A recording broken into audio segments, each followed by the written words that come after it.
pa? Advice, isa na lang. Ang oras kaibigan ay ganap po 2:47. A smile in your heart. Welcome again sa ating Sweet Advice with TJ Rain, with the co-DJ natin, sina Madam Marimar and kaibigan Alexander Yogi. Isang magandang hapon po muli sa lahat. And every Monday and Wednesday ang ating munting programa dito sa Radyo Bandera Central Luzon. At maraming salamat sa management and staff ng Radyo Bandera Central Luzon. Thank you so much po. At sa mga nais niyo pong, halimbawa, meron po kayong negosyo, kaibigan, kung ikaw ba ay nakikinig dyan, na isang negosyante at nais niyo pong i-promote ang inyong pong negosyo.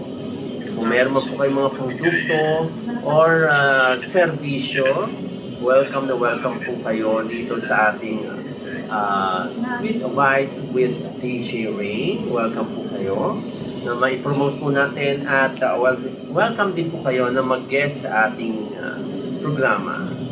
At welcome na welcome po kayo. Or pwede rin naman po kami pumunta sa inyong opisina, sa inyong kumpanya at bumisita sa inyong pong negosyo para naman ma-promote po natin ang inyong negosyo naman po yung mga produkto o servisyo kayo dyan. 2:48.